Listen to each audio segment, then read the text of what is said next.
Hello everyone. So in today's video session, we are going to talk about GPCRs. Yeah? आज की video में भी हम लोग डिस्कस करेंगे GPCRs के बारे में. So in the previous video lecture, we discussed about the structure of GPCRs, the different type of G proteins and their structure, and the general signaling process of the GPCRs. Okay. तो आज का जो हमारा video session होगा हम specific signalling pathway को discuss करेंगे. So let me give you a brief idea of what we are going to discuss today.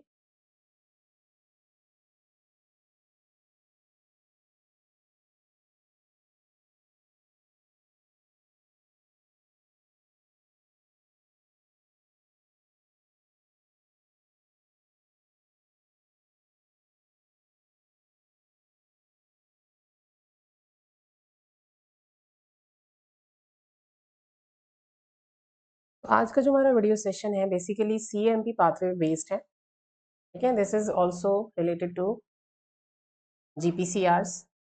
तो कल के वीडियो लेक्चर में हमने डिस्कस किया था कि GPCRs जो हैं वो किस तरीके से फंक्शन करते हैं.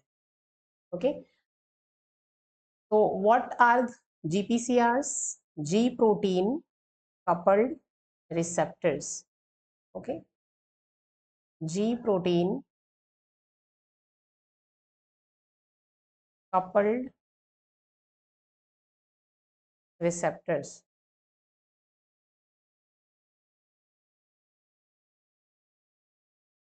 कल हमने देखा था कि in the previous video lecture कि हमें इन्हें जी प्रोटीन कपल्ड क्यों कहते हैं and what exactly are these receptors. तो इनको हम और क्या कहते हैं? 7 transmembrane receptors. 7 transmembrane receptors and they are multipass integral membrane proteins. And which type of receptors are GPCRs? ये कहलाते हैं सेल सरफेस रिसेप्टर्स, सेल की सरफेस पे present receptors.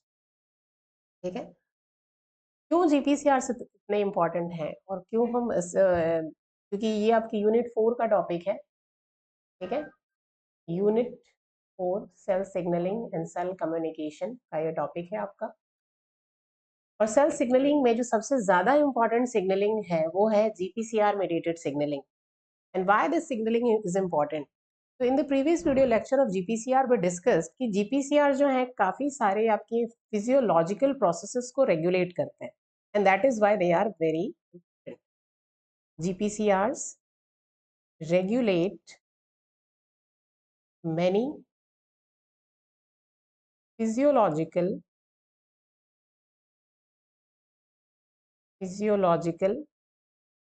processes.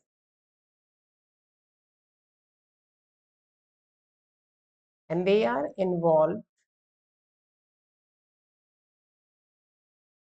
in wide range of bodily functions.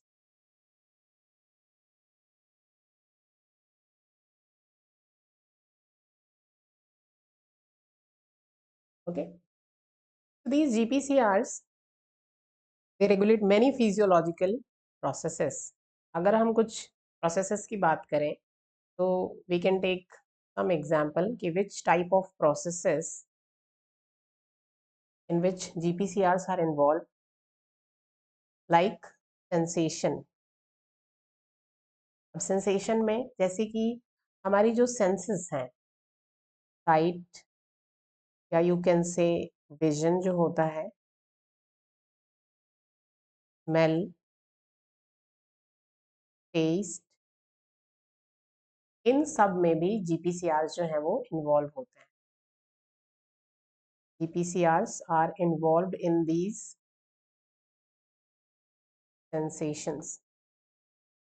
ठीक है, जो हमारा vision होता है जिसकी वजह से हम लोग देख पाते हैं, या हमारा सेंस ऑफ स्मेल या सेंस ऑफ टेस्ट, उसमें भी GPCRs का इम्पोर्टेंट रोल होता है.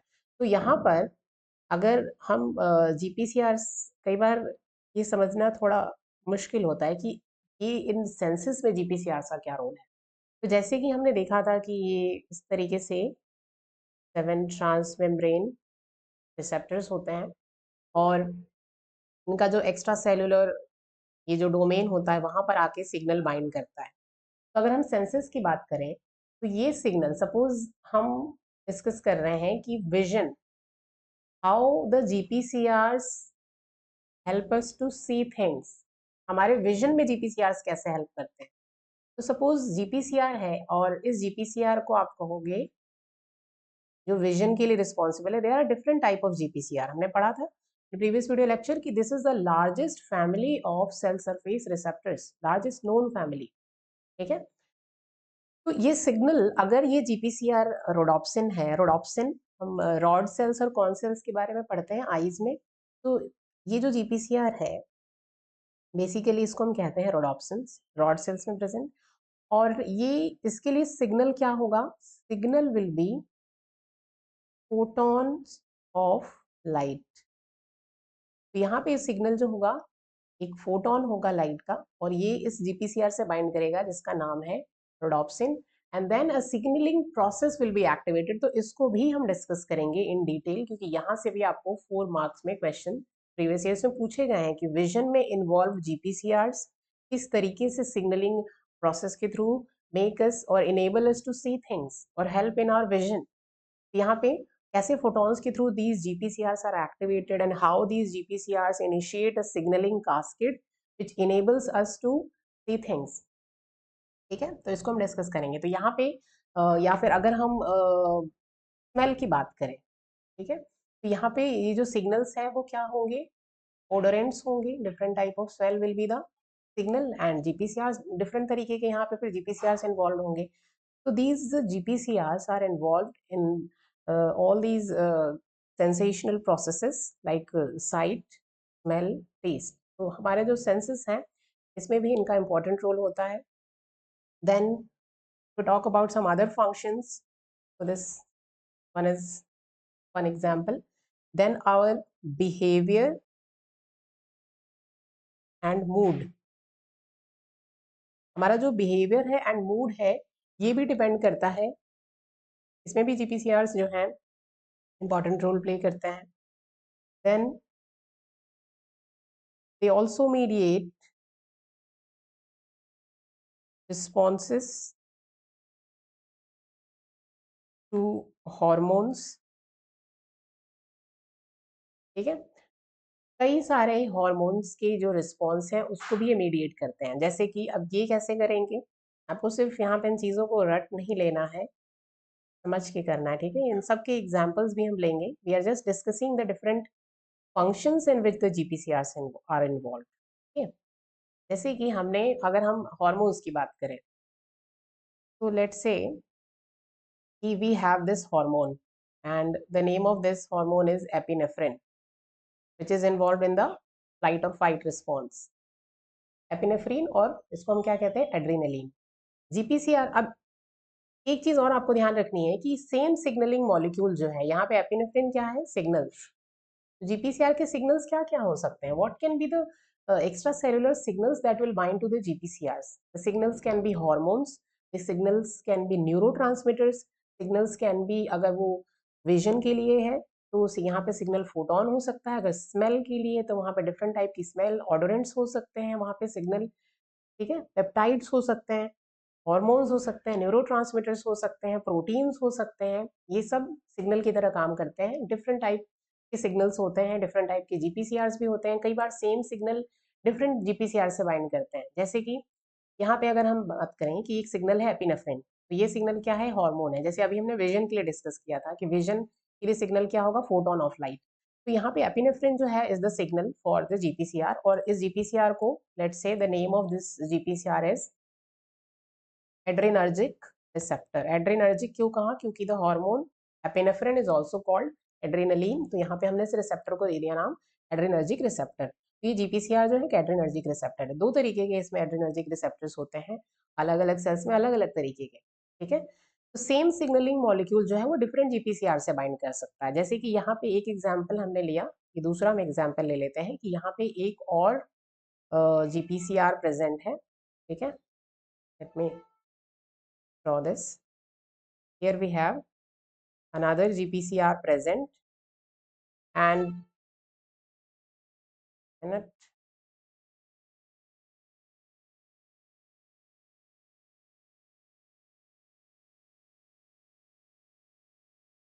happening.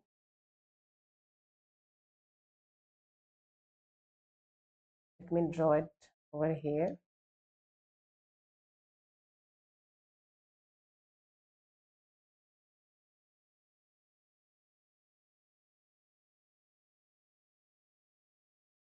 Here we have another GPCR, okay, and the same signaling molecule will bind to this GPCR also. This is also epinephrine. But the name of this GPCR is, this is suppose beta adrenergic receptor, and this is alpha 2 adrenergic receptor. Okay, ये दोनों GPCRs यहाँ पे, this one is called beta adrenergic and this second one is called the alpha adrenergic. Okay, ये दोनों अलग अलग sales में present है. सपोज यहाँ पे जो सेल है वो है स्मूथ मसल सेल. ठीक है, smooth muscle cells of the blood vessel, intestine, skin, kidney. और यहाँ पे ये जो सेल होगी ये है लेट्स से आपकी एडिपोज टिश्यूज या फिर लिवर. ओके, तो अगर आप देखें यहाँ पे एपिनेफ्रिन जो है, signalling molecule is same but different GPCR से बाइंड कर रहा है on the surface of different cells. दोनों की रिस्पॉन्सेस अलग अलग होंगी. अब किस तरीके से जीपीसीआर रिस्पॉन्स मीडिएट करेगा इन हॉर्मोन्स से? हॉर्मोन्स, ये जो हॉर्मोन्स जो भी मैसेज लेके आए, सपोज द एपिनेफ्रिन, ये एडिपोज टिश्यू में बाइंड करता है जीपीसीआर से, और एडिपोज टिश्यूज में या फिर जो आपकी लिवर है उसमें बीटा एडिनर्जिक रिसेप्टर प्रेजेंट है और उसमें ये एपिनेफ्रिन बाइंड करता है. जब ये एपिनेफ्रिन यहाँ बाइंड करेगा जीपीसीआर एक्टिवेट होगा और यहाँ पे अब एक सिग्नलिंग कैस्केड को ये एक्टिवेट करेगा. और एक्चुअल में यहाँ पे होगा क्या, एक्चुअल रिस्पॉन्स क्या होगा यहाँ पे इन इन सेल्स में? अगर हम देखें एडिपोज टिश्यू या लिवर सेल्स में, यहाँ पे क्या होगा कि ग्लाइकोजन ग्लाइकोजन और लिपिड का ब्रेक डाउन करेंगे. ठीक है, और यहाँ पे सेम सिग्नलिंग मॉलिक्यूल जो स्मूथ मसल सेल्स पे प्रेजेंट है, कि सरफेस पे प्रेजेंट है, यहाँ पे ये क्या करेगा एपिनेफ्रिन, यहाँ पे डिफरेंट रिस्पॉन्स शो करेगा, जैसे कि कॉन्स्ट्रिक्शन कॉन्स्ट्रिक्शन ऑफ आर्टरीज. ठीक है, constriction of arteries. So you can see the same how these GPCRs are involved in the involved in mediating the responses to hormones. किस तरीके से ये hormones के से जब ये इंटरेक्ट करेंगे जीपीसीआरस, जैसे कि यहाँ पे हार्मोन है एपिनेफ्रिन, कोई और हार्मोन भी हो सकता है, कोई न्यूरोट्रांसमीटर हो सकता है. तो जब ये जीपीसीआर से एपिनेफ्रिन से इंटरेक्ट करेंगे तो डिफरेंट सेल्स में डिफरेंट तरीके के रिस्पॉन्सेस को ये इनिशिएट करेंगे. जैसे अगर वो एडिपोज टिश्यू है फॉर एग्जाम्पल दिस वन, यहाँ पे ये ग्लाइकोजिनोलाइसिस और लिपोलाइसिस को प्रमोट करेंगे, यानी ग्लाइकोजन का ब्रेकडाउन और लिपिड का ब्रेकडाउन. लेकिन सेम एपिनेफ्रिन जब यहाँ पर बाइंड करेगा किसी स्मूथ मसल सेल पे और present in the lining of blood vessels, intestine etcetera, तो वहां पे एक ऐसा रिस्पॉन्स शो करेंगे कि कंस्ट्रिक्शन करेंगे आर्टरीज का. तो इस तरीके से हार्मोन की रिस्पॉन्स में डिफरेंट तरीके की फिजियोलॉजिकल प्रोसेसेस को ये इनिशिएट करता है. ठीक है, तो this is one another function of GPCRs. So these are some functions or roles of GPCR mediated signaling processes. Okay, और इसके अलावा आपकी हार्ट रेट में भी जैसे हमने देखा कि आर्टरीज के कंस्ट्रिक्शन में दे आर इन्वॉल्व, तो यू कैन से जीपीसीआर जो है ये क्या करते हैं, they regulate the heart rate and contractility. So I have given you some examples. There are many other functions in which the GPCRs are involved. आपको कुछ examples ध्यान रख, जैसे sensation में controlling the behavior and mood, and regulating the response to hormones and regulating the heart rate and contractility. चलिए, तो आज का जो हमारा वीडियो है हम डिस्कस करेंगे जीपीसीआर मेडिएटेड सिग्नलिंग के बारे में कि किस कौन कौन से पाथवेज जो हैं जब जीपीसीआर का एक्टिवेशन होता है। कल हमने डिस्कस किया था। Let me give you a brief idea. You haven't watched that video, the first video of GPCR, you can watch that. Let me give a brief idea कि किस तरीके से हमने कल डिस्कस किया था प्रीवियस वीडियो लेक्चर में। ये जीपीसीआर जो है वो किस तरीके से एक्टिवेट होते हैं, so that you will be able to reconnect. Okay, so this is the signal molecule, and these are the this is the GPCR. What happens when the signaling molecule will bind to the GPCR? Here we have a protein called G protein, chimeric G protein. We have this G protein over here. Okay, this is alpha subunit, this is gamma, and this is beta subunit, and this we call G protein. Okay. So when a signal will bind to this receptor called GPCR, what will happen? ये G protein जो है अभी of है। कैसे decide हुआ of है? Because it is bound to GDP. Because it is GDP bound. GDP किस सब यूनिट से बाइंड करता है? G प्रोटीन की अल्फा सब यूनिट से, दिस सब यूनिट। ठीक है, आपको ध्यान रखना है। तो अभी ये ऑफ है और ये ऑन कब होगा? When the signal will bind. तो जैसे ही सिग्नल की बाइंडिंग यहाँ पर होगी तो दिस विल बी एक्टिवेटेड, और ये एक्टिवेट होगा। कैसे एक्टिवेट होगा? जब सिग्नल की बाइंडिंग होती है जीपीसीआर से, तो सबसे पहले तो जीपीसीआर में कुछ कॉन्फर्मेशनल चेंज होंगे और जीपीसीआर एक्टिवेट होंगे। जीपीसीआर जो हैं वो लिंक्ड होते हैं इन जी प्रोटीन्स के थ्रू। कुछ केसेस में ऐसा देखा गया है कि जी प्रोटीन ऑलरेडी यहाँ से अटैच होते हैं जीपीसीआर से, और कुछ केसेस में ये देखा गया है कि जी प्रोटीन्स जो हैं जीपीसीआर के एक्टिवेशन के बाद उससे लिंक होते हैं। तो ये आपको नहीं पूछेगा कि वो उससे ऑलरेडी अटैच हैं या एक्टिवेशन के बाद में अटैच होते हैं, दोनों ही केसेस पाए जाते हैं। ठीक है, तो जब जीपीसीआर का एक्टिवेशन होगा, एक्टिवेशन कब होगा? जब सिग्नल उससे बाइंड करेगा। जीपीसीआर के एक्टिवेशन के बाद ये इंटरेक्ट करेगा किससे? जी प्रोटीन से। इस जी प्रोटीन से इंटरेक्ट करेगा, और जी प्रोटीन अभी ऑफ स्टेज में था। जैसे ही सिग्नल की बाइंडिंग हुई, जीपीसीआर एक्टिवेट हुआ, जी प्रोटीन में से जो अल्फा सब यूनिट है, दिस वन, दिस अल्फा सब यूनिट, यहाँ पे जो जीडीपी है, this will be replaced by this will be replaced by a GTP. Okay, so here we have GTP molecule in place of GDP, and now this G protein is active or on. Okay, now you can say this G protein is active or on, and once this G protein is activated, क्या होगा? यहाँ पे हमने कल discuss किया था कि जब GTP बाइंड करेगा तो अल्फा सब यूनिट जो है वो बीटा सब यूनिट और जो गामा सब यूनिट है ये डिसोसिएट हो जाएंगे। ये दोनों एक दूसरे से डिसोसिएट हो जाएंगे। ठीक है, अब ये दोनों ही डिफरेंट प्रोटीन्स को टारगेट करेंगे, बीटा गामा सब यूनिट भी और अल्फा सब यूनिट भी, ये डिफरेंट प्रोटीन्स को टारगेट करेंगे। ठीक है,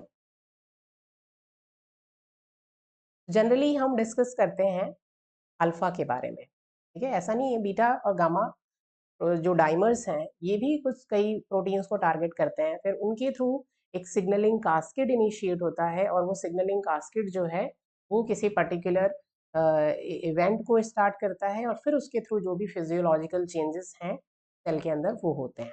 ठीक है, तो जैसे हम अल्फा के बारे में डिस्कस करते हैं कि अल्फा जो है वो बीटा गामा से यहाँ पे अभी डिसोसिएट हो गई, तो अभी हम इसको यहाँ मेंशन नहीं करेंगे बीटा गामा को, we will just take the alpha. So here we have the activated alpha subunit.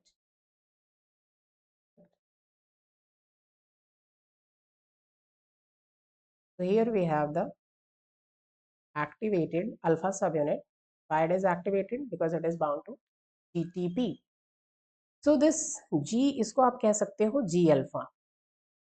Now this once this G protein is activated, ये टारगेट करता है डिफरेंट प्रोटीन्स, जैसे कि वो कोई मेम्ब्रेन बाउंड एंजाइम हो सकता है। तो आज का जो हमारा वीडियो हम किसको डिस्कस करने वाले हैं? CMP PKA CRAB pathway, in short हम उसको CMP पाथवे भी कहते हैं। ठीक है, हम इसको CAMP पाथवे भी बोल सकते हैं। अब यहाँ पे CAMP कैसे आया, लेट्स डिस्कस। तो सपोज हमने देखा कि यहाँ पर ये जो आपका जी प्रोटीन्स जब ये एक्टिवेट होते हैं तो डिफरेंट प्रोटीन्स को ये टारगेट करते हैं। Which type of proteins they target? Suppose we have a membrane bound enzyme, हमारे पास एक मेम्ब्रेन बाउंड एंजाइम है, and that enzyme is, this enzyme is adenylate cyclase. ठीक है, ये कौन सा एंजाइम है? एडिनोलेट साइक्लेज। अब इस एंजाइम के बारे में भी हम थोड़ा सा डिस्कस कर लेते हैं कि ये किस तरीके का एंजाइम होता है। ये एक लार्ज मल्टीपास ट्रांसमेम्ब्रेन प्रोटीन है, और इसका जो कैटालिटिक डोमेन है, catalytic domain on cytosolic site of plasma membrane. तो हमारे पास ये एक इसको आप ये भी बोल सकते हो कि ये टारगेट प्रोटीन है। किसका टारगेट प्रोटीन? जी प्रोटीन का। या फिर आप इसको और क्या बोल सकते हो, डिफरेंट बुक में different names they use, effector protein. Okay, so here we have this adenylate cyclase or adenylyl cyclase, different names you can use. So this is the target. Once the, सबसे पहले अब step by step आपको हमेशा ध्यान रखना है। First step क्या था कि signal will bind to the GPCR, binding of the extracellular signal will activate the GPCR। GPCR का एक्टिवेशन हुआ कैसे? उसमें कुछ कॉन्फर्मेशन चेंजेस होते हैं, उसका एक्टिवेशन होता है। Once the GPCR is activated, ये किसको एक्टिवेट करता है? इस जी प्रोटीन को। जी प्रोटीन के एक्टिवेशन के बाद क्या होगा? जी प्रोटीन का एक्टिवेशन कैसे हुआ? जो GDP बाउंड था अल्फा सब यूनिट से, that was replaced with the GTP, और अब ये जी अल्फा जो है ये क्या है? ये एक्टिव है। जैसे ही GTP से बाउंड होता है जी अल्फा, ये बीटा गामा डाइमर से डिसोसिएट हो जाता है, दोनों एक्टिवेट हो जाते हैं। अल्फा भी एक्टिवेट हो गया और इसके साथ जो प्रेजेंट बीटा गामा डाइमर था वो भी एक्टिवेट हो गया। वो दूसरे प्रोटीन्स को टारगेट करते हैं, ये दूसरे प्रोटीन्स को टारगेट करते हैं, and those proteins can be called effector protein और टारगेट प्रोटीन। अब एक्टिवेट होने के बाद ये जो जी अल्फा है, G alpha of the trimeric G protein, इसका टारगेट है लेट से दिस एंजाइम, और हमेशा यही टारगेट नहीं होगा, डिफरेंट सेल्स में डिफरेंट तरीके के target proteins can be there. ठीक है, तो यहाँ पे adenylate cyclase is the target of this G protein. अब ये एडिनोलेट साइक्लेज क्या करता है? This is the target. This adenylate cyclase will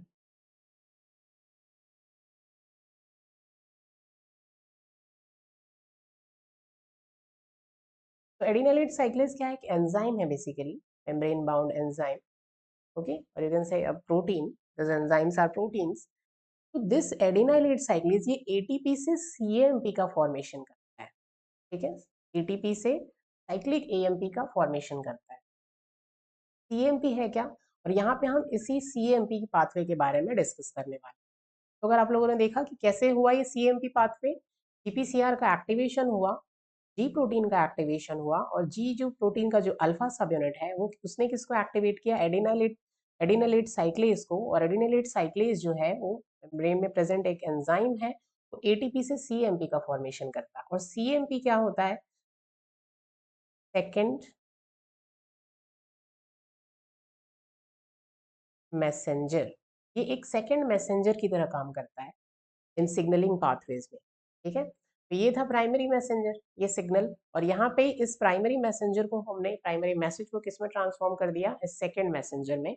और ये सेकेंड मैसेंजर जो है अब वो एक सिग्नलिंग सिग्नलिंग कैस्केड को इनिशिएट करेगा, और फिर जो भी रिस्पॉन्स है इस कैस्केड के वजह से वो जनरेट होगा सेल के अंदर। ठीक है, तो यहाँ पे इसी पाथवे के बारे में हमें डिस्कस करना है। अब CAMP की अगर हम बात करें, कुछ चीजें आपको यहाँ पे ध्यान रखनी है। 2 मार्कर्स में यहाँ पे आपको क्वेश्चंस पूछे जाते हैं कि CAMP जो है वो क्या है। सेकेंडरी मैसेंजर्स पे बेसिकली क्वेश्चंस पूछे जाते हैं, तो CAMP आपको ध्यान रखना है। CAMP is a second messenger, secondary messenger, ठीक है। तो सीएमपी जो है किससे सिंथेसाइज होता है, एटीपी से सिंथेसाइज होता है। कौन इसको सिंथेसाइज करता है, एंजाइम एडिनाइलिल साइक्लेज या एडिनलेट साइक्लेज। तो यहाँ पे कुछ एंजाइम्स आपको ध्यान रखने हैं। एक एंजाइम होता है एडिनलेट साइक्लेज, ठीक है। तो in this lecture we are going to cover every aspect, ठीक है। आपको डिटेल में you must know the ins and outs, because there are many questions जो आपको प्रीवियस ईयर्स में पूछे गए हैं। तो आपको सुपरफिशियली नहीं पढ़ना है, you have to study those topics in detail, जहाँ पे आपको डिटेल में क्वेश्चंस पूछे गए हैं। तो एडिनिलेट साइक्लेज, ये एंजाइम क्या करता है, ये एटीपी से सीएमपी का फॉर्मेशन करता है, ठीक है। And there is one more enzyme, तो भी आपको ध्यान रखना है, ये भी आगे आएगा, सीएमपी फॉस्फोडाई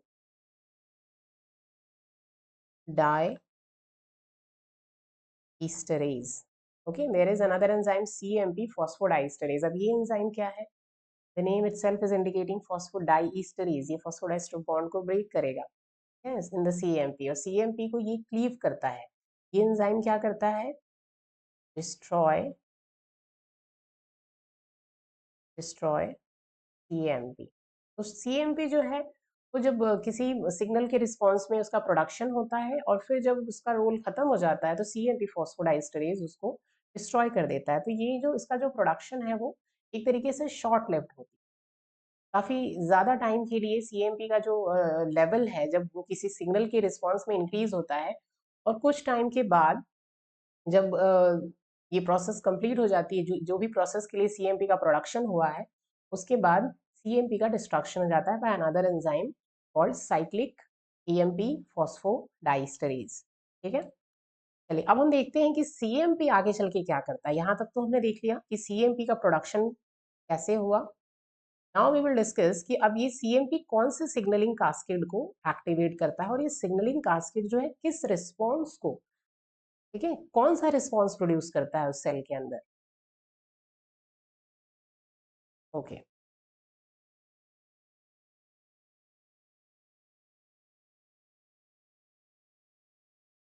चलिए तो पहले एक चीज, CMP रिलेटेड जो पाथवे को डिस्कस करने से पहले कुछ चीजें आपको ध्यान रखनी है। जैसे हमने प्रीवियस लेक्चर में फैमिलीज देखी थी, different families of G proteins, ठीक है। तो ये जो CMP का प्रोडक्शन होता है, suppose you have some extracellular signals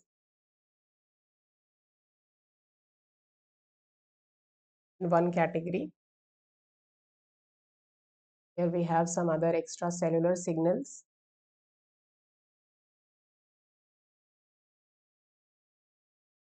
अब ये जो एक्स्ट्रा सेलुलर सिग्नल्स हैं, ये क्या करते हैं, ये इंक्रीज करते हैं CMP के कॉन्सेंट्रेशन को। ओके, कहाँ पे इंक्रीज करते हैं, सेल के अंदर, इनसाइड द सेल। और कैसे करते हैं, बाय एक्टिवेटिंग stimulatory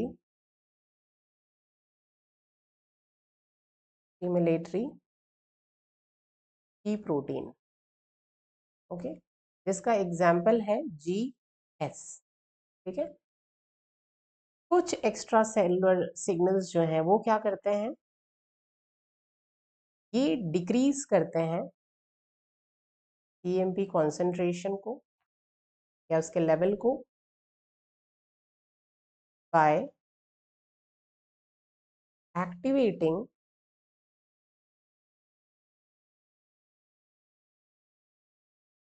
इनहिबिटरी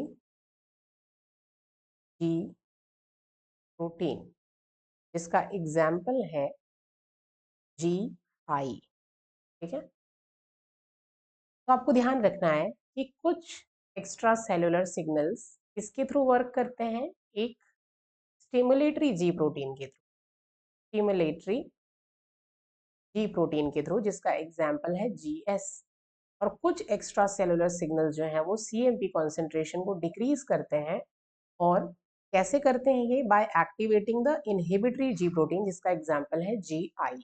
तो ये जो हमने एक एग्जाम्पल लिया है, यू कैन टेल नाउ ये किसका एग्जाम्पल है? क्या ये जी प्रोटीन जो हमने यहाँ पर लिया है ये क्या एक स्टिमुलेटरी जी प्रोटीन है? क्योंकि यहाँ पे हम स्पेसिफिक जी प्रोटीन का नाम हमने मेंशन नहीं किया। नाउ यू कैन टेल कि क्या ये जो जी प्रोटीन जिसका एग्जाम्पल हमने यहाँ पे इस डायग्राम में लिया है, क्या ये एक स्टिमुलेटरी जी प्रोटीन है या फिर ये एक इनहिबिटरी जी प्रोटीन है? यानी कि जी एस होगा ये जो जी अल्फा है ये जी एस अल्फा होगा या फिर ये जी आई है, इनहिबिटरी जी प्रोटीन है। यहाँ पे हमने देखा कि सीएमपी का क्या हो रहा है जी, ये जो जी प्रोटीन का जो अल्फा सब यूनिट है ये क्या कर रहा है, एडिनाइलेट साइक्लेज को एक्टिवेट कर रहा है, ठीक है, स्टिमुलेट कर रहा है। And this adenylate cyclase will now convert ATP to cAMP, ATP से सीएमपी का प्रोडक्शन कर रहा है। एडिनाइलेट साइक्लेज का एक्टिवेशन हुआ, सीएमपी का यहाँ प्रोडक्शन हुआ, सीएमपी लेवल विल इंक्रीज। तो ये कैसा है, ये एक स्टिमुलेटरी जी प्रोटीन है, स्टिमुलेटरी जी प्रोटीन, ठीक है। और अगर ये इनहिबिटरी होता, जैसे कोई किसी सिग्नल की बाइंडिंग की वजह से, सपोज यहाँ पे जो सिग्नल है इसने बाइंड किया और ये किसके थ्रू वर्क करेगा, ये एक इनहिबिटरी जी प्रोटीन। तो अगर ये जी प्रोटीन इनहिबिटरी जी प्रोटीन होता यानी कि जी आई होता तो व्हाट वुड हैव हैपन, यहाँ पर इस एडिनाइलेट साइक्लेज का एक्टिवेशन ना हो कि क्या हो जाता, इनहिबिशन। और इनहिबिशन की वजह से क्या होता, इनहिबिशन की वजह से सीएमपी का जो प्रोडक्शन है क्या हो जाता, सीएमपी का जो लेवल है वो रिड्यूस हो जाता, ठीक है। तो ये सिग्नल्स जो है डिफरेंट जी प्रोटीन्स के थ्रू वर्क करते हैं। कुछ सिग्नल्स सीएमपी के प्रोडक्शन को इंक्रीज करते हैं, कुछ सिग्नल सीएमपी के प्रोडक्शन सीएमपी के लेवल को डिक्रीज करते हैं, ठीक है। इसके भी एग्जांपल्स हम लोग देखेंगे। चलिए, तो एक एग्जांपल पहले हम लेते हैं कि स्टिमुलेटरी जी प्रोटीन का, जो अभी हमने इस डायग्राम में डिस्कस किया, okay.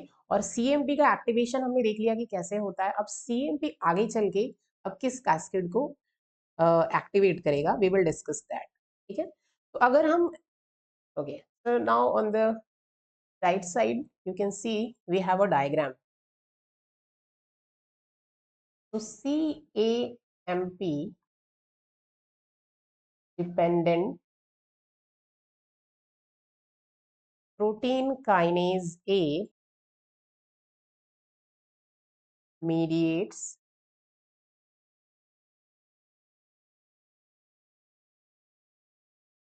most of the effects of CAMP, ठीक है। इसका क्या मतलब है कि हमने देखा कि CMP इस सिग्नलिंग प्रोसेस में किस तरीके से CMP का एक्टिवेशन होता है, ठीक है। CMP का एक्टिवेशन कैसे हुआ, CMP का प्रोडक्शन कैसे हुआ, किसने किया, बाय एडिनिलेट साइक्लेज। और इसको किसने एक्टिवेट किया था, जी प्रोटीन। सीएमपी का प्रोडक्शन हो गया। अब सीएमपी अपना जो भी इफेक्ट है वो किसके थ्रू शो करेगा, via protein kinase A. This is important. हमारा टॉपिक क्या है, सीएमपी पीकेए सीआरईबी पाथवे, ठीक है। तो यहाँ पर अब ये जो सीएमपी है अपना इफेक्ट किसके थ्रू शो करता है, इस प्रोटीन काइनेज ए के थ्रू। और फिर प्रोटीन काइनेज है तो काइनेज का क्या रोल होता है, फॉस्फोराइलेशन। ये क्या करेगा, फॉस्फोराइलेशन करेगा। फॉस्फोराइलेशन किसका, जो भी टारगेट प्रोटीन्स हैं उनका, टारगेट प्रोटीन्स का फॉस्फोराइलेशन। तो टारगेट प्रोटीन्स जो हैं यहाँ पे हमने, हमारा टॉपिक क्या है, CAMP PKA CREB पाथवे, ठीक है। CAMP का एक्टिवेशन हमने देखा कैसे हुआ, जी प्रोटीन के थ्रू। जी प्रोटीन को GPCR ने एक्टिवेट किया। CAMP जो है अपना इफेक्ट किसके थ्रू शो करेगा, PKA के थ्रू। और PKA जो है वो क्या करता है, टारगेट प्रोटीन्स को फॉस्फोराइलेट करता है। तो PKA का टारगेट क्या होगा यहाँ पे, CREB, इसलिए इस पाथवे को हम कहते हैं CAMP PKA CREB पाथवे। आपको ध्यान से देखना है, इसमें 4 मार्क क्वेश्चन जो है वो पूछे गए हैं प्रीवियस ईयर्स में, तो this is very important and we will also take that question, ठीक है। तो you will be able to solve definitely once you understand this whole topic. तो CMP का एक्टिवेशन कैसे हुआ हमने देखा, on the left side you can सी, हमने डिस्कस किया था CMP का प्रोडक्शन कैसे हुआ। CMP जो है अपना इफेक्ट किसके थ्रू शो करता है, इस PKA के थ्रू, ठीक है। और PKA which is a kinase, तो काइनेज का क्या रोल होता है, फॉस्फोराइलेशन, ठीक है। कभी आपसे ये पूछ ले कि फॉस्फोराइलेशन किस स्पेसिफिक अमीनो एसिड पे ये करता है, तो वो भी आपको ध्यान रखना है। जैसे कि CMP के अपना इफेक्ट PKA के थ्रू शो करेगा, PKA फॉस्फोराइलेशन करेगा फिर हमने डिस्कस किया था कि सीएमपी के प्रोडक्शन के बाद एक सिग्नलिंग कैस्केड एक्टिवेट होगा और फिर उसके बाद जो भी सेल के अंदर जो भी फिजियोलॉजिकल रिस्पॉन्स है वो प्रोड्यूस होगा। हम उस फिजियोलॉजिकल रिस्पॉन्स को भी डिस्कस करेंगे। ठीक है, तो पीकेए इज नाउ एक्टिव, और पीके अब एक्टिव होने के बाद पीके क्या करेगा, फॉस्फोराइलेशन जो भी प्रोटीन्स हैं, टारगेट प्रोटीन्स उनका। ऐसे ही एक टारगेट प्रोटीन का नाम है सीआरईबी।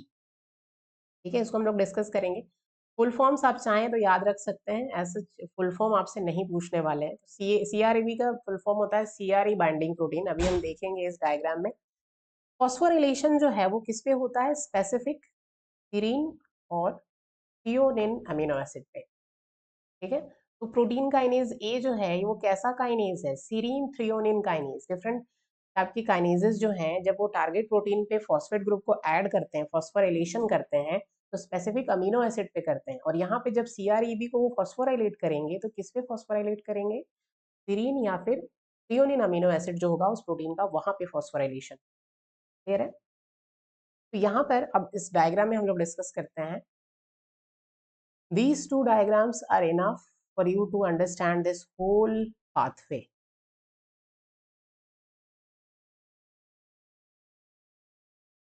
Okay, so here we have this diagram which you can see on the left side.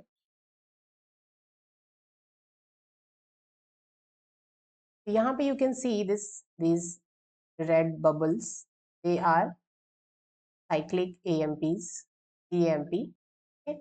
तो साइक्लिक AMP का प्रोडक्शन तक तो हमने यहाँ पर डिस्कस किया था इस डायग्राम में, राइट हैंड साइड पे। अब CMP के प्रोडक्शन हो गया। CMP अपना इफेक्ट किसके थ्रू शो करता है, कि प्रोटीन काइनेज ए के थ्रू। तो ये जाकर बाइंड करेगा प्रोटीन काइनेज ए से। तो प्रोटीन काइनेज ए के बारे में आपको देखना है कि प्रोटीन काइनेज ए क्या होता है। ठीक है, तो हियर वी हैव 4 सब यूनिट्स। ठीक है, जो आपका प्रोटीन काइनेज ए है, इसमें 4 सब यूनिट्स होती हैं। 2 होती हैं रेगुलेटरी सब यूनिट्स, 2 रेगुलेटरी सब यूनिट्स एंड 2 कैटालिटिक सब यूनिट्स। 2 कैटालिटिक एंड 2 रेगुलेटरी सब यूनिट्स। तो यहाँ पर आप देख सकते हो ये कौन सी सब यूनिट्स हैं, रेगुलेटरी सब यूनिट्स हैं, और ये जो है ये कैटालिटिक सब यूनिट्स हैं। 2 रेगुलेटरी 2 कैटालिटिक। अभी ये जो आपका ये क्या है, प्रोटीन काइनेज ए, और ये प्रोटीन काइनेज ए जो है वो अभी इनएक्टिव फॉर्म में है। ठीक है, this is now inactive. Active कब होगा ये, now when the CMP will bind. CMP किससे आगे बाइंड कर रहा है, इस डायग्राम को आपको ध्यान से देखना है, क्योंकि देयर वाज अ क्वेश्चन, अभी हम लोग उस क्वेश्चन को भी लेंगे, 4 मार्कर में पूछा गया है पार्ट सी में। So everything about this diagram is important, everything about this pathway is important. ठीक है, तो यहाँ पर सीएमपी की बाइंडिंग होगी। आपसे ये भी पूछ सकता है कि किस सब यूनिट से सीएमपी आके बाइंड करे। तो CMP is binding, you can सी किस सब यूनिट से बाइंड कर रहा है, this is the regulatory subunit. तो आर सब यूनिट से बाइंड कर रहा है सीएमपी। और आप देखिए यहाँ पे ये रेगुलेटरी और catalytic, both the subunits, both type of subunits are present in a complex. अभी ये कॉम्प्लेक्स के फॉर्म में प्रेजेंट है, साथ में प्रेजेंट है। जैसे ही सीएमपी की बाइंडिंग हुई, क्या हुआ, इन दोनों का डिसोसिएशन हो गया, एक दूसरे से दूर हो गए। कैटालिटिक अलग हो गया, रेगुलेटरी अलग हो गया। रेगुलेटरी से किसने बाइंड किया, सीएमपी ने, और सीएमपी की बाइंडिंग की वजह से वहां पे कॉन्फॉर्मेशनल चेंजेस हुए, और यहाँ पर रेगुलेटरी सब यूनिट जो है वो कैटालिटिक सब यूनिट से अलग हो। ये जो ब्लू सब यूनिट्स हैं क्या है, रेगुलेटरी। और अब ये साइन क्या इंडिकेट कर रहा है कि ये क्या हो गया, अभी एक्टिवेट, कैटालिटिक सब यूनिट जो है वो एक्टिवेट हो गई। ठीक है, अब ये जो एक्टिव कैटालिटिक सब यूनिट है, इसका क्या होगा। ठीक है, चलिए तो इस डायग्राम में हम देखते हैं द नेक्स्ट डायग्राम।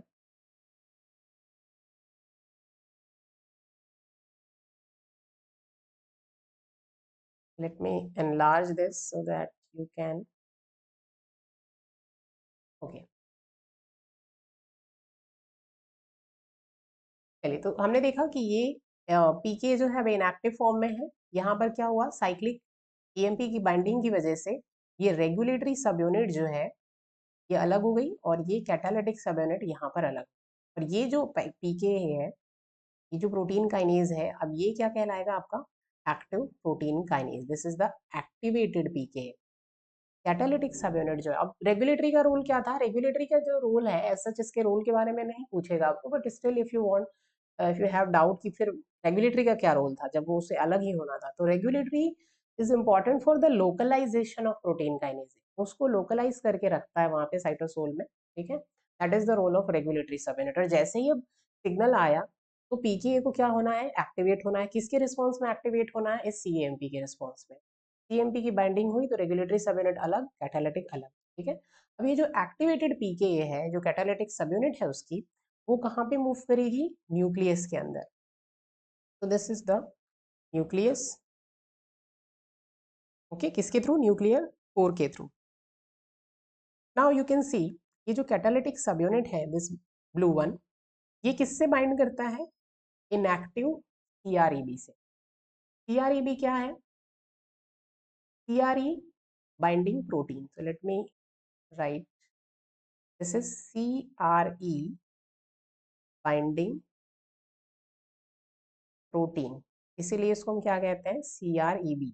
तो C for CRE, CRE and B for binding protein, ठीक है। अब CRE का फुल फॉर्म क्या है, व्हाट इज दिस CRE, तो CRE होता है CAMP रिस्पॉन्स एलिमेंट। ये सब चीजें आपको रटनी नहीं है, इसका मीनिंग भी आपको पता होना चाहिए। अब लोग इसको क्या करते हैं, रट लेते हैं। CRMP, CRE का मतलब है CMP रिस्पॉन्स एलिमेंट। तो रिस्पॉन्स एलिमेंट क्या होता है, पहले तो आपको ये पता होना चाहिए, ठीक है। You can not just mug up things without understanding. तो रिस्पॉन्स एलिमेंट होता क्या है, रिस्पॉन्स एलिमेंट का मतलब है कि कोई भी एक सीक्वेंस हो सकता है डीएनए, वो सीक्वेंस कहाँ पे होगा, जैसे कि हम बात कर रहे हैं CMP रिस्पॉन्स एलिमेंट, ठीक है। CRE मतलब क्या है, CMP रिस्पॉन्स एलिमेंट, और उससे बाइंड करने वाले प्रोटीन को हम कहेंगे CREB, यानी CRE binding protein. Response element होता क्या है, ये एक शॉर्ट डीएनए सीक्वेंस होता है। डीएनए का एक सीक्वेंस है जिसको हम कहते हैं रिस्पॉन्स एलिमेंट। और ये डीएनए सीक्वेंस करता क्या है, ये रेगुलेट करता है किसी भी जीन के ट्रांसक्रिप्शन को। और कैसे रेगुलेट करता है जीन ट्रांसक्रिप्शन को, bye binding transcription factors, bye binding transcription factors, ठीक है। इसी को हम कहते हैं रिस्पॉन्स एलिमेंट, ठीक है। तो CRE क्या है, CMP response element. Response element का मतलब क्लियर है कि डीएनए का एक सीक्वेंस, सपोज कोई भी पर्टिकुलर जीन है, वहां पे एक उसका एक उसमें एक सीक्वेंस प्रेजेंट है उस डीएनए में सपोज, और उस सीक्वेंस को हम कहेंगे रिस्पॉन्स एलिमेंट। उसको रिस्पॉन्स एलिमेंट क्यों कहेंगे, जैसे कि CMP रिस्पॉन्स, CMP के रिस्पॉन्स में वहां पे उस जीन का ट्रांसक्रिप्शन जो है वो एक्टिवेट होगा, उस जीन का एक्सप्रेशन होगा। तो यहाँ पे अगर आप एक एग्जाम्पल ले लें तो ये ज्यादा अच्छे समझ में आएगा। जैसे ये पाथवे को हम डिस्कस कर रहे हैं, अगर मैं आपको बता दूं कि कौन सी सेल है और यहाँ पे एक्चुअल में ये क्या रिस्पॉन्स जाके शो करने वाली है, तो बहुत सारी डिफरेंट तरीके की सिग्नलिंग प्रोसेसेस हो सकती हैं। जैसे कि इस सेल को हम मान लेते हैं, ये एक सेल है, और इस सेल के थ्रू क्या रिलीज होता है, एक पेप्टाइड हार्मोन रिलीज होता है, ठीक है। एग्जाम्पल के थ्रू ये ज्यादा क्लियर होगा क्योंकि एग्जाम्पल्स हमें याद याद रहते हैं, ठीक है? तो इस ये हम इस जो सिग्नलिंग प्रोसेस जिस सेल में हो रही है, सपोज वो सेल जो है ये पेप्टाइड हार्मोन रिलीज करती है, और ये कोई नर्व सेल भी हो सकती है, ठीक है। तो इससे एक पेप्टाइड हार्मोन रिलीज होता है जिसको हम कहते हैं सोमैटोस्टैटिन। सोमैटोस्टैटिन हार्मोन रिलीज होता है, और CMP क्या करता है, किसी सेल के अंदर, किसी सेल में एक्ट करेगा, और वहां पे इस पर्टिकुलर जीन को, जो इस सोमैटोस्टैटिन हार्मोन की प्रोडक्शन के लिए रिस्पॉन्सिबल है, उन जीन्स के ट्रांसक्रिप्शन को एक्टिवेट करेगा। कौन, CMP, ठीक है। अब देखते हैं कि कैसे ये एक्टिवेशन होगा। तो हियर यू कैन सी, यहाँ पर ये रेड कलर का जो पार्ट है पर्टिकुलर, ये है एक CRE, जिसको हम कहते हैं CMP response element. Wait a minute, that यहाँ पर यू कैन सी ये जो रेड पार्ट है, इसको आपने क्या कहा, CMP रिस्पॉन्स एलिमेंट। अब ये क्या है, एक पर्टिकुलर ये जीन है, ठीक है। तो हमने देखा कि ये जो जीन है जिस सेल के अंदर प्रेजेंट है, सपोज एक नर्व सेल है, और ये जो जीन है वो किसको एनकोड करेगा, लेट्स से कि हमने एग्जांपल ले लिया सोमैटोस्टैटिन को, सोमैटोस्टैटिन को एनकोड करेगा, ठीक है। सोमैटोस्टैटिन एक इनहिबिटरी बेसिकली हार्मोन होता है जो कई सारे फिजियोलॉजिकल प्रोसेस को ये भी रेगुलेट करता है, जैसे आपकी लर्निंग को, जो लर्निंग प्रोसेस होती है, मेमोरी को ब्रेन में स्पेसिफिकली।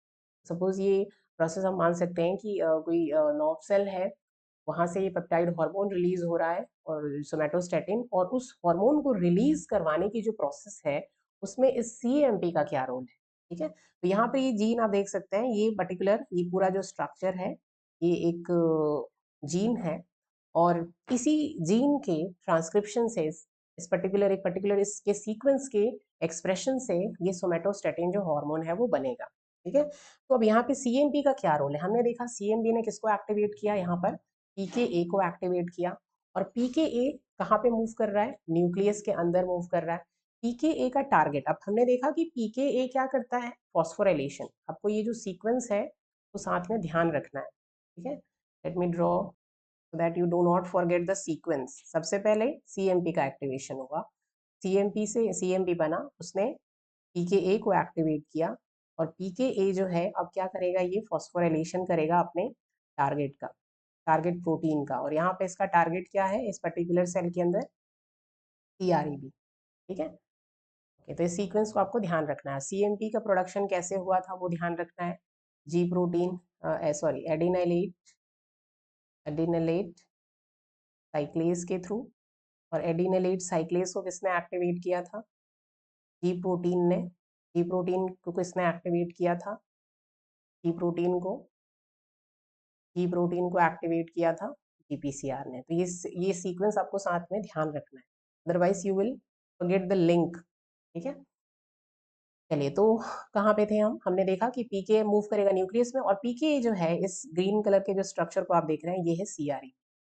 ठीक है, सीआरईबी का फुल फॉर्म क्या है, सीआरई बाइंडिंग प्रोटीन। अब सीआरई क्या है, सीआरईबी जानने से पहले हमें सीआरई को जानना पड़ेगा। तो ये है सीआरई, जो रेड कलर का स्ट्रक्चर आप देख रहे हैं, ये क्या है पूरा, ये एक जीन है, और इसी जीन के एक्सप्रेशन से क्या बनेगा, जो भी पर्टिकुलर प्रोडक्ट है। सपोज अगर हम इस नर्व सेल की बात कर रहे हैं, ब्रेन सेल की बात कर रहे हैं, तो वहाँ पे सोमैटोस्टैटिन। ठीक है, तो यहाँ पे ये C A M P response element, cyclic AMP response element. तो क्या होता है रिस्पॉन्स एलिमेंट, अभी हमने डिस्कस किया, डीएनए का एक पर्टिकुलर सीक्वेंस, यहाँ पे एक सीक्वेंस है, और ये क्या करेगा, यही सीक्वेंस इस पर्टिकुलर जीन के ट्रांसक्रिप्शन को रेगुलेट करेगा कि कब इसको एक्टिवेट होना है, कब इनएक्टिवेट होना है। तो इस पर्टिकुलर सीक्वेंस पे, ये जो सीक्वेंस है जिसको हम कहते हैं रिस्पॉन्स एलिमेंट, एक रेगुलेटरी सीक्वेंस है। अब लेमैन टर्म्स में इतना याद रखिए कि रिस्पॉन्स एलिमेंट एक रेगुलेटरी सीक्वेंस है डीएनए का, जो उस पर्टिकुलर जीन के एक्सप्रेशन के लिए रिस्पॉन्सिबल होगा, जिससे वो प्रोडक्ट बनने वाला है। ठीक है, तो यहाँ पे ये जो सीआरईबी है, ये सीआरईबी आकर अब किससे बाइंड करेगा, इस सीएमपी रिस्पॉन्स एलिमेंट से। You can C over here, यहाँ पे ये सीआरईबी आके बाइंड करता है, बट सीआरईबी पे यू कैन सी यहाँ पे, वेट अ मिनट, अभी ये इनएक्टिव फॉर्म में है, और इसको एक्टिवेट कौन करेगा, एक्टिवेट कौन करेगा, पीके। पीके इस पे क्या ऐड करेगा, फॉस्फेट ग्रुप को ऐड करेगा, क्योंकि पीके क्या है, काइनेज है। ठीक है, तो यहाँ पे यू कैन सी ये क्या है, यहाँ पे सीआरईबी से फॉस्फेट अटैच हो गया, किसने अटैच किया, पीके ने अटैच। अब सीआरईबी क्या करता है, ये रिक्रूट करता है फर्दर एक और प्रोटीन को, this brown colour structure you can सी, जिसको हम कहते हैं सीबीपी, सीआरईबी बाइंडिंग प्रोटीन। ठीक है, सीआरईबी बाइंडिंग प्रोटीन। तो ये सीआरईबी बाइंडिंग प्रोटीन जो है, ये एक ट्रांसक्रिप्शनल कोएक्टिवेटर होता है। ठीक है, ट्रांसक्रिप्शनल कोएक्टिवेटर का मतलब क्या, ये जो टारगेट जीन है, this yellow colour structure that you can सी, ये हमारा टारगेट जीन है। टारगेट जीन का मतलब क्या है, इसी जीन के एक्सप्रेशन से हमारा जो प्रोडक्ट है, जैसे कि सोमैटोस्टैटिन हमने लिया है, कि हम इसकी बात कर रहे हैं, तो इस पर्टिकुलर जीन के ट्रांसक्रिप्शन से, इसके एक्टिवेशन से, इसके एक्सप्रेशन से सोमैटोस्टैटिन बने। ठीक है, तो जब यहाँ पर ये सीआरईबी बाइंड करेगा इस पर्टिकुलर रिस्पॉन्स एलिमेंट पे, तो सीआरईबी की जो बाइंडिंग होगी वो किसको रिक्रूट करेगी, इस सीबीपी को। सीबीपी क्या है, सीआरईबी बाइंडिंग प्रोटीन, और ये क्या होता है, एक ट्रांसक्रिप्शनल कोएक्टिवेटर। तो नाम से ही पता चल रहा है ये क्या है, कोएक्टिवेटर है, किसका, ट्रांसक्रिप्शन का। ये पर्टिकुलर जो जीन है, दिस येलो पार्ट, ये क्या होगा, अब इसका ट्रांसक्रिप्शन होगा। ठीक है, और इसका ट्रांसक्रिप्शन होने के बाद फिर उसके बाद ट्रांसलेशन होगा, जो भी प्रोडक्ट है वो बनेगा। ठीक है, जैसे कि हम सोमेटोस्टैटिन की बात करें तो सोमेटोस्टैटिन बने।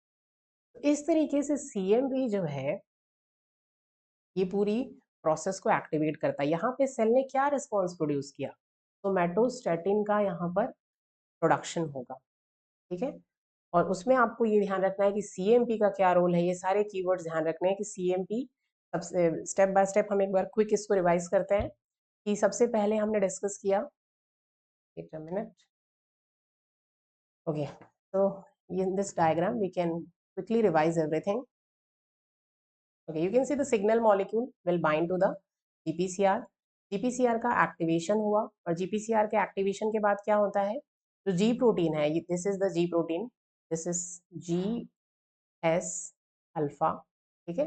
अल्फा सब यूनिट जो है वो GTP से बाइंड करेगी, बीटा गामा डाइमर से डिसोसिएट हो जाएगी, और जो अल्फा सब यूनिट है फिर किसको एक्टिवेट करेगी, वेट अ मिनट, एडिनाइलिन साइक्लेज को। तो here you have this adenylyl cyclase, तरफ आप देख सकते हैं। So this is the adenylyl cyclase, activated adenylyl cyclase. ये एक्टिवेटेड एडिनाइलिन साइक्लेज जो है अब एक्टिवेट होने के बाद फिर क्या करता है, ATP से CAMP का फॉर्मेशन, CAMP का फॉर्मेशन हुआ। CAMP किससे आके बाइंड कर रहा है, ये इस PK से। PK क्या है, ये रेगुलेटरी सब यूनिट, कैटालिटिक सब यूनिट, दो रेगुलेटरी दो कैटालिटिक सब यूनिट, ठीक है। CMP की बाइंडिंग रेगुलेटरी सब यूनिट से हुई तो रेगुलेटरी सब यूनिट अलग हो गई और कैटालिटिक सब यूनिट अलग हो गई, ठीक है। कैटालिटिक सब यूनिट जो है यही आगे की प्रोसेस को कैटालाइज करती है। अब इस ये पीके का जो ये कैटालिटिक सब यूनिट है वो एक्टिवेटेड पीके कहलाए। This catalytic subunit will move to the nucleus. Nucleus में मूव करने के बाद ये एक्टिवेटेड जो पीके है, पीके ए है, वो किससे किसको फॉस्फोराइलेट करेगा, क्योंकि प्रोटीन काइनेज है तो वो फॉस्फोराइलेशन करेगा। तो फॉस्फोराइलेशन किसका होगा, यहाँ पे जो CREB है इसका फॉस्फोराइलेशन होगा।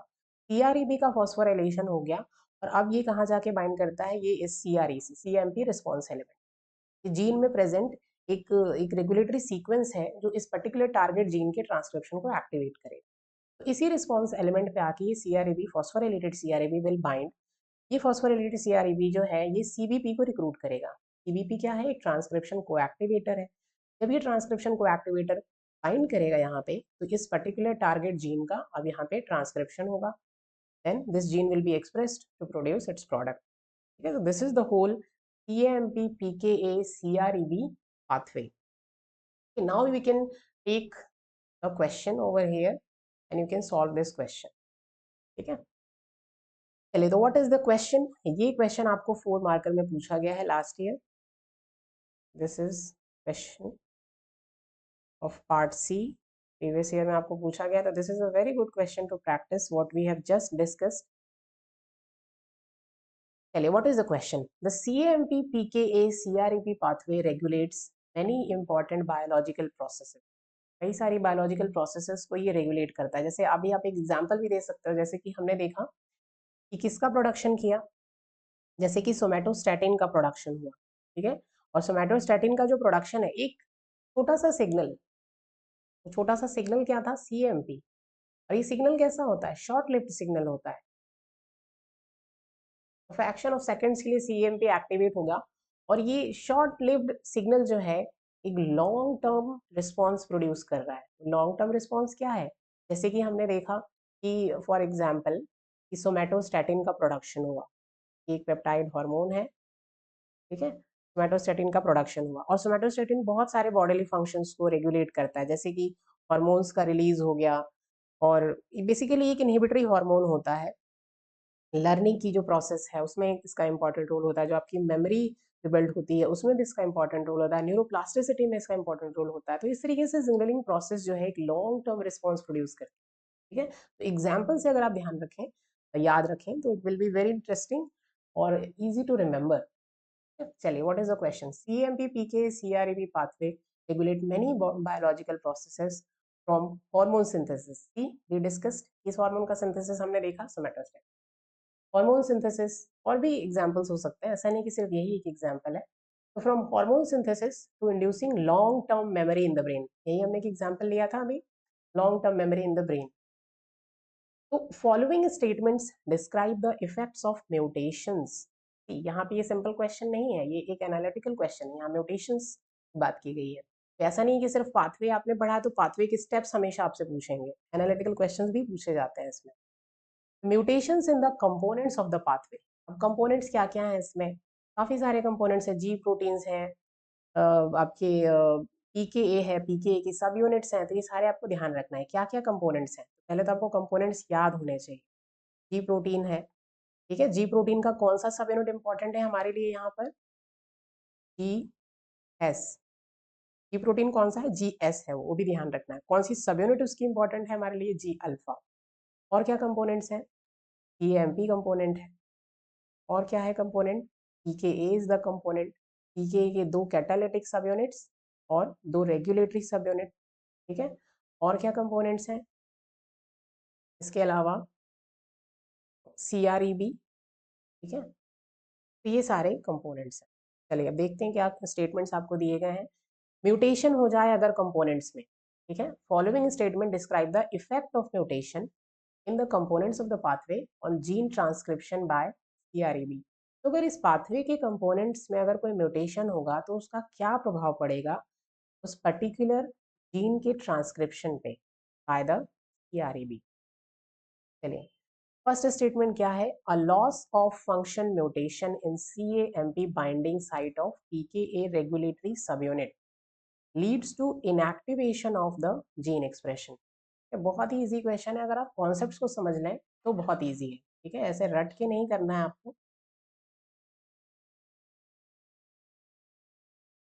ओके चलिए, तो इस डायग्राम की हेल्प से ही हम डिस्कस करते हैं। Late me clear this so that you can. क्या स्टेटमेंट है आपको पहला, लॉस। अच्छा एक चीज ध्यान रखना है आपको कि इनकरेक्ट पूछा है या करेक्ट, तो which one of the following statement is incorrect, ठीक है, इनकरेक्ट स्टेटमेंट पूछा है। तो लॉस ऑफ फंक्शन अगर CAMP में हो जाए तो वन बाय वन एक एक स्टेटमेंट को लेते जाते हैं, ठीक है। CAMP में अगर लॉस ऑफ फंक्शन हो जाए, तो हमने अभी अब प्रोसेस के कुछ वीडियोस में डिस्कस किया था कि लॉस ऑफ फंक्शन और गेन ऑफ फंक्शन क्या होता है, ठीक है। तो लॉस ऑफ फंक्शन मतलब नाम से ही पता चल रहा है कि उसकी एक्टिविटी रिड्यूस होना या उसका लॉस होना। तो कहाँ पे होगा ये loss of function mutation, CAMP binding site of PKA। अब PKA में हमने देखा था कि दो तरीके की सब यूनिट्स होती हैं, दो रेगुलेटरी सब यूनिट्स होती हैं और दो कैटालिटिक, और ये दोनों ये सब एक कॉम्प्लेक्स के फॉर्म में इस तरीके से साथ में प्रेजेंट होती है, और इसी को आप क्या कहते हो, प्रोटीन काइनेज ए, ठीक है, PKA। तो अभी हुआ क्या कि लॉस ऑफ फंक्शन म्यूटेशन हो गया, CAMP binding site of PKA regulatory सब यूनिट। CAMP किससे आके बाइंड करता है, यहाँ पे रेगुलेटरी सब यूनिट पे, ठीक है। अब यहाँ पे क्या हो गया, ये जो CAMP जिस पर्टिकुलर बाइंडिंग जहाँ पे रेगुलेटरी सब यूनिट से बाइंड करेगा वहाँ पे कोई म्यूटेशन हो गया, और म्यूटेशन की वजह से ये पूछ रहे हैं क्या होगा। क्या बताया इन्होंने कि mutation leads to the inactivation of gene expression. हम देखते हैं अगर यहाँ पे म्यूटेशन हो गया, इसका मतलब क्या है, अब CAMP रेगुलेटरी यूनिट से बाइंड नहीं कर पाएगा, ठीक है। यहाँ पे CAMP की अगर जो बाइंडिंग साइट है जिसकी हेल्प से वो रेगुलेटरी सब यूनिट से बाइंड करता है, तो क्या होगा, अब CAMP जो है can't bind to the regulatory subunit. अब रेगुलेटरी सब यूनिट से बाइंडिंग नहीं होगी तो क्या होगा, नाउ यू कैन टेल क्या होगा। अब ये कॉम्प्लेक्स के फॉर्म में प्रेजेंट है, तो यहाँ पे हमने देखा था कि जो PK है वो इनएक्टिव फॉर्म में होगा, जब तक वो कैटालिटिक सब यूनिट रेगुलेटरी सब यूनिट से डिसोसिएट नहीं होती तब तक ये प्रोटीन काइनेज इनएक्टिव होगा। अब क्या हुआ, CAMP की जब बाइंडिंग होती थी, दिस डायग्राम हमने डिस्कस किया था, CAMP की जब बाइंडिंग होती है, you can see once again, CAMP की बाइंडिंग से क्या हुआ, यहाँ पे CAMP रेगुलेटरी सब यूनिट से बाइंड करेगा, और यहाँ पे रेगुलेटरी सब यूनिट और ये जो कैटालिटिक सब यूनिट है दोनों अलग हो जाएंगे। लेकिन अब अगर CAMP बाइंड ही ना कर पाए तो क्या होगा, ये दोनों एक साथ प्रेजेंट होंगे और कैटालिटिक सब यूनिट जो है वो एक्टिवेट ही नहीं होगी, अलग ही नहीं होगी, ठीक है, और PK का एक्टिवेशन नहीं होगा। और अगर PKA का एक्टिवेशन नहीं होगा तो जो सारी प्रोसेस हमने देखी थी जीन ट्रांसक्रिप्शन के लिए जो रिस्पॉन्सिबल है वो सब कुछ भी नहीं होगा, ठीक है। तो इसका मतलब क्या हुआ, इनएक्टिवेशन ऑफ जीन एक्सप्रेशन। क्या जीन का एक्सप्रेशन होगा, जीन का एक्सप्रेशन नहीं होगा। क्यों नहीं होगा, क्योंकि अब ये कैटालिटिक सब यूनिट तो एक्टिव ही नहीं है।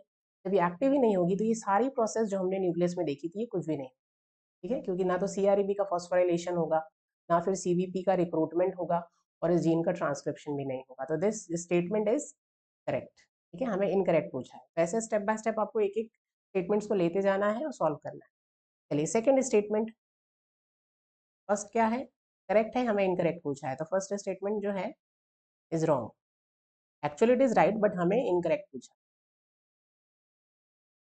चलिए नेक्स्ट स्टेटमेंट क्या है, activating mutation in the GTP binding domain of alpha सब unit of GS. Okay, this is also very easy.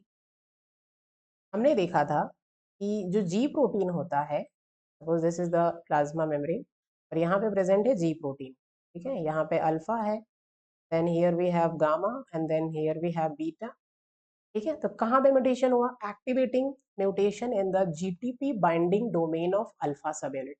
तो अल्फा सब यूनिट की जो जीटीपी बाइंडिंग डोमेन है उसमें म्यूटेशन हो गया और उसकी वजह से क्या होगा, lead to inactivation of gene expression. इसकी वजह से भी जीन एक्सप्रेशन नहीं होगा, यानी कि यहाँ पे जो हम देख रहे हैं कि ये जो पर्टिकुलर जीन का जो यहाँ पे ट्रांसक्रिप्शन हो रहा था, यू कैन सी, ये जो पर्टिकुलर जीन का ट्रांसक्रिप्शन हो रहा था, इस पूरी प्रोसेस में जो स्टार्ट हुआ था जीपीसीआर के एक्टिवेशन से, फिर जीपीसीआर ने किसको एक्टिवेट किया था, जी प्रोटीन को। जीपीसीआर आप लोग याद करिए कैसे एक्टिवेट किया था, जीपीसीआर जीडीपी को रिप्लेस कर देता है किससे, जीटीपी से, ठीक है। इस डायग्राम में हमने देखा था कि जो आपका ये जो जी प्रोटीन है, यहाँ पे क्या हुआ, अल्फा सब यूनिट जीटीपी से बाइंड होती है और तभी क्या होती है, ये एक्टिव होती है और तभी ये एडिनाइलेट साइक्लिन्स को एक्टिवेट करती है और सीएमपी का फॉर्मेशन, और सीएमपी का फॉर्मेशन होगा तभी इस पर्टिकुलर जीन का ट्रांसक्रिप्शन यानी कि एक्सप्रेशन होगा, ठीक है। तो अगर loss of function mutation, activating mutation हो जाए जीटीपी बाइंडिंग डोमेन में of the alpha subunit, तो इसकी वजह से क्या होगा, जीटीपी बाइंडिंग डोमेन जहाँ पे जीटीपी बाइंड करता है, तो अगर इससे जीटीपी, सपोज अभी जीडीपी बाइंड है और अगर जीटीपी की बाइंडिंग यहाँ पे नहीं हो पाए, जीटीपी एक्चुअली में यहाँ बाइंड करेगा जीटीपी अल्फा सब यूनिट से, तभी ये क्या होगी, एक्टिव होगी। और अगर यहाँ पे जीटीपी बाइंडिंग डोमेन में ही म्यूटेशन हो गया तो what will happen, GTP binding domain में म्यूटेशन होने की वजह से ये जीडीपी से ही बाउंड होगी, ठीक है। जीटीपी यहाँ पे नहीं प्रेजेंट होगा इसके साथ, जी अल्फा के साथ, और जब तक अल्फा के साथ जीटीपी प्रेजेंट नहीं होगा तब तक वो क्या होगी, इनएक्टिव। जब तक ये इनएक्टिव होगी तो क्या होगा, आगे चलकर जी प्रोटीन जो है, जो जी अल्फा है, जी एस अल्फा, ये किसको एक्टिवेट करती है, ये एक्चुअल में एक्टिवेट करती है एडिनाइलेट साइक्लेज को। ये सीक्वेंस आपको ध्यान रखना है, एडिनाइलेट साइक्लेज क्या करता है, सीएमपी का प्रोडक्शन, सीएमपी किसको एक्टिवेट करता है, पीकेए को, और पीके नहीं होगा तो फिर जीन का एक्सप्रेशन नहीं होगा, तो this statement is also correct. हमें क्या पूछा है, incorrect. Third statement, inactivating mutation that prevents the, wait a minute, inactivating mutation that prevents the regulatory subunit of pKa to bind the catalytic subunit leads to the activation of gene expression। चलिए तो अब इसको देखते हैं actual में ये क्या statement क्या कह रहा है। Going to take the third case or the third statement. Okay, so what is this third statement?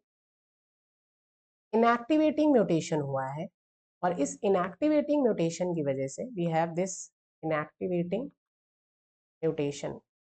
तो inactivating mutation की वजह से क्या हो रहा है, ये किसको प्रिवेंट कर रहा है, preventing the regulatory subunit of pKa, regulatory subunit of pKa to bind the catalytic subunit, ठीक है। तो you can see इनएक्टिवेटिंग म्यूटेशन जिसकी वजह से क्या हो रहा है कि ये रेगुलेटरी सब यूनिट है, ठीक है, and then we have this catalytic subunit, ठीक है। तो ये दोनों क्या होते हैं, कॉम्प्लेक्स के फॉर्म में प्रेजेंट होते हैं, ओके, कॉम्प्लेक्स के फॉर्म में प्रेजेंट है। यहाँ पे जब ये रेगुलेटरी सब यूनिट इंटरैक्ट, अगर यहाँ पे इसमें म्यूटेशन हो जाए, कोई एक ऐसा म्यूटेशन हुआ इनएक्टिवेटिंग म्यूटेशन, और वो क्या करता है, रेगुलेटरी सब यूनिट को प्रिवेंट करता है कि वो कैटालिटिक सब यूनिट से बाइंड ना कर पाए। तो अगर रेगुलेटरी सब यूनिट कैटालिटिक सब यूनिट से बाइंड नहीं करे तो क्या होगा, सपोज कैटालिटिक सब यूनिट जो है वो अलग हो गया रेगुलेटरी सब यूनिट से, क्योंकि रेगुलेटरी सब यूनिट इससे बाइंड नहीं कर पाएगा। और हमने क्या देखा था कि रेगुलेटरी सब यूनिट जो है, you can see over here in this diagram, ये रेगुलेटरी सब यूनिट है, जब ये अलग हो गया इस कैटालिटिक सब यूनिट से तो क्या हुआ, अब ये पीके एक्टिवेट हो गया और ये सारी जो प्रोसेस है जीन ट्रांसक्रिप्शन तक की, ये पूरी प्रोसेस कंप्लीट होगी, ठीक है। तो अगर रेगुलेटरी सब यूनिट ना बाइंड कर पाए तो क्या होगा, leads to the activation of gene expression. तो जीन का एक्सप्रेशन होगा क्योंकि अब ये क्या होगा, ये एक्टिव होगा। रेगुलेटरी के साथ में प्रेजेंट होने की वजह से ही तो वो इनएक्टिव है। तो अगर किसी म्यूटेशन की वजह से रेगुलेटरी सब यूनिट कैटालिटिक से ना बाइंड कर पाए तो जीन का एक्सप्रेशन होगा। ठीक है, सीएमपी का रोल क्या था? सीएमपी का रोल बस इतना था कि कैटालिटिक सब यूनिट को रेगुलेटरी से अलग कर दिया जाए। This statement is also correct. ठीक है, तो ये सारे ए बी सी अब ये करेक्ट स्टेटमेंट्स हैं। अब बचता है डी। तो डी में क्या लिखा हुआ है? Inactivating mutation in the PKA phosphorylation site of CREB. PKA phosphorylation mutation in the PKA phosphorylation site of the CREB. तो हमने देखा था, once again we will take the help of the diagram। तो अगर आप लोग सॉल्व करें exam में भी तो कुछ डायग्राम्स की हेल्प लेके सॉल्व करें, अदरवाइज क्वेश्चन जो हैं आपको थियोरेटिकली माइंड में नहीं सॉल्व करना है। ये जो एनालिटिकल क्वेश्चंस हैं आपको पेन पेपर पे सॉल्व करना होगा। ठीक है, तो डी वाला जो क्वेश्चन है ये सिर्फ आपको फैक्ट्स रटने से ऐसे क्वेश्चन सॉल्व नहीं होंगे। यहाँ पे आपको सारी सिग्नलिंग कास्केड को देखना है कि अगर ये प्रोसेस हुई तो उसका क्या इम्पैक्ट होगा, या ये म्यूटेशन हुआ तो उसका क्या इम्पैक्ट होगा। ठीक है, तो these questions are of kind of difficult nature also. Inactivating mutation in the PK phosphorylation site, फिर से हम हेल्प लेंगे उन स्टेप्स की। सीएमपी ने पीके का एक्टिवेशन किया और पीके का जब एक्टिवेशन हुआ, कौन सी सब यूनिट? कैटालिटिक सब यूनिट। ये क्या करती है? ये फॉस्फोराइलेट करती है किसको? सीआरईबी को। हमने देखा था कि यहाँ पे क्या होगा, सीआरईबी पे एक फॉस्फेट ग्रुप अटैच हो। ठीक है, तो अब क्या हुआ है, ये सीआरईबी की जो फॉस्फोराइलेशन साइट है यहाँ पे क्या हो गया? म्यूटेशन हो गया। ठीक है, और इसकी वजह से क्या होगा? अब अगर सीआरईबी का फॉस्फोराइलेशन नहीं हो पाया तो नाउ यू कैन आंसर क्या होगा। सीआरईबी आगे क्या करता है? In this diagram you can tell me कि what this CREB is doing. Okay, let me clear this so that you can understand. Okay, here you can see in this diagram, ये जो सीआरईबी है, दिस ग्रीन कलर स्ट्रक्चर, ये इसका phosphorylation, यहाँ पे phosphate group किसने attach किया था? पीके ने। और यही फॉस्फोराइलेटेड सीआरईबी अब किसको रिक्रूट करता है? यहाँ पे इस सीबीपी को। ये जो ब्राउन कलर स्ट्रक्चर आप देख रहे हैं, दिस इज सीबीपी। और ये क्या है? ये एक ट्रांसक्रिप्शनल कोएक्टिवेटर है। दिस इज अ ट्रांसक्रिप्शनल कोएक्टिवेटर, और जब इसका रिक्रूटमेंट होगा तभी इस पर्टिकुलर टारगेट जीन का ट्रांसक्रिप्शन स्टार्ट होगा। तो अगर सीआरईबी, जो ये सीआरईबी है, इसको अगर आप फॉस्फोराइलेट ही नहीं करेंगे तो ये सीबीपी जो कोएक्टिवेटर है ट्रांसक्रिप्शन का, उसका रिक्रूटमेंट नहीं होगा और जिनका ट्रांसक्रिप्शन एक्टिवेट होगा नहीं होगा। तो इस स्टेटमेंट को देखते हैं हम कि inactivating mutation in PK phosphorylation site of CREB leads to activation. तो जब सीआरईबी का फॉस्फोराइलेशन ही नहीं होगा तो ये सीबीपी को रिक्रूट कैसे करेगा? और सीबीपी जो है वो कोएक्टिवेटर है, को एक्टिवेटर। तो जब ये को एक्टिवेटर ही नहीं बाइंड करेगा जीन से, रिस्पॉन्स एलिमेंट से, फिर एक्टिवेशन कैसे होगा जीन का? तो ये वाला जो स्टेटमेंट है वो क्या है आपका? रॉन्ग, और यही आपसे पूछा है। तो only D is the correct answer. This is a 4 mark question. Okay, so in today's video we discussed about the CAMP PKA CREB pathway। Next video lectures में हम इसके नेक्स्ट पाथवे को डिस्कस करेंगे। Okay, so I hope this video will help you to understand this signaling pathway। Okay, thanks for watching.